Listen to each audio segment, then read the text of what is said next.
আমি সংবাদ পর্যালোচনা করে ভিন্ন দৃষ্টিভঙ্গি থেকে বলতে পারি, সংলাপ নয়, সমঝোতাই এখন রাজনীতির চাবিকাঠি। বিশ্লেষণমূলক দৃষ্টিকোণ থেকে আমি বলতে পারি, বাংলাদেশের রাজনীতিতে বিগত কয়েক মাসে দৃশ্যমান হয়েছে এক অদ্ভুত নীরবতা, যেটি সরাসরি সংঘর্ষের বদলে কৌশলী চুপচাপ সমঝোতার আভাস দিচ্ছে। নির্বাচনের সম্ভাব্য সময়কাল যতই ঘনিয়ে আসছে, 2026-এর ফেব্রুয়ারি লক্ষ্যমাত্রা, ততই সরকার ও বিরোধী পক্ষ দুই পক্ষই যেন নরম কৌশলের আশ্রয় নিচ্ছে। মামলার প্রত্যাহার কি আপোষের ইঙ্গিত?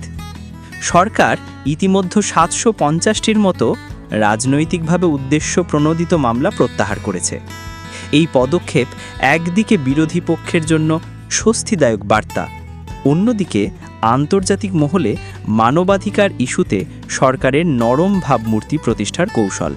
তবে প্রশ্ন থেকেই যায়, এটা কি প্রকৃত রাজনৈতিক শুদ্ধতা, নাকি আসন্ন সংকট এড়ানোর ট্রেড অফ? আন্তর্জাতিক চাপ না অভ্যন্তরীণ বোঝাপড়া? যুক্তরাষ্ট্র ও পশ্চিমা বিশ্ব দীর্ঘদিন ধরে বাংলাদেশের নির্বাচন প্রক্রিয়া ও গণতন্ত্রের সুশাসন নিয়ে উদ্বেগ প্রকাশ করে আসছে। হঠাৎ করে যুক্তরাষ্ট্র থেকে বিশাল গম আমদানি, বোয়িং বিমানের চুক্তি, এমনকি কিছু কূটনৈতিক সফরও ইঙ্গিত করে যে ঢাকা ওয়াশিংটনের সাথে সম্পর্ক ঠান্ডা মাথায় গরম জলে সামলাতে চাইছে। ভিন্ন মতাধিকারীরা বলছেন, সরকার এখন আগুনে হাত না দিয়ে কৌশলে পানি ঢালছে। বিরোধী দলের ভূমিকা এখনও কি প্রতিক্রিয়াশীল? বিরোধী জোটের অভ্যন্তরেও এখন আর আগের মতো রাজপথে নেমে পড়ার অঙ্গীকার চোখে পড়ছে না।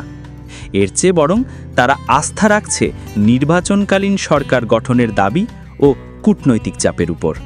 কিছু পর্যবেক্ষক মনে করছেন, বিরোধী দল এখন রাজপথের পরিবর্তে আন্তর্জাতিক করিডরে নিজেদের আগ্রহী পক্ষ হিসেবে দেখাতে চাইছে। পরিবর্তনের স্বপ্ন না পুরানো নাটকের পুনরাবৃত্তি? রাজনীতি যদি হয় পরিবর্তনের বাহন, তাহলে সাম্প্রতিক ঘটনাগুলো কেবল পুরানো পাঠ্যের নতুন সংস্করণ মাত্র। নতুন কোনো চিন্তা বা বিকল্প শক্তি এখনও দৃশ্যমান নয়, বরং পাওয়ার শিফট নয়, চলছে পাওয়ার ব্যালেন্সিং, যেখানে পরিবর্তনের সম্ভাবনার চেয়ে স্থিতাবস্থা রক্ষা বেশি গুরুত্বপূর্ণ হয়ে উঠছে। তাহলে ভিন্ন বিশ্লেষণ করব আমরা আজকে। মামলা প্রত্যাহার, আপোষের বার্তা, সমঝোতার সূচনা, আন্তর্জাতিক সম্পর্ক, বাণিজ্য দিয়ে কূটনৈতিক উত্তাপ প্রশমন, বিরোধী দলের কৌশল,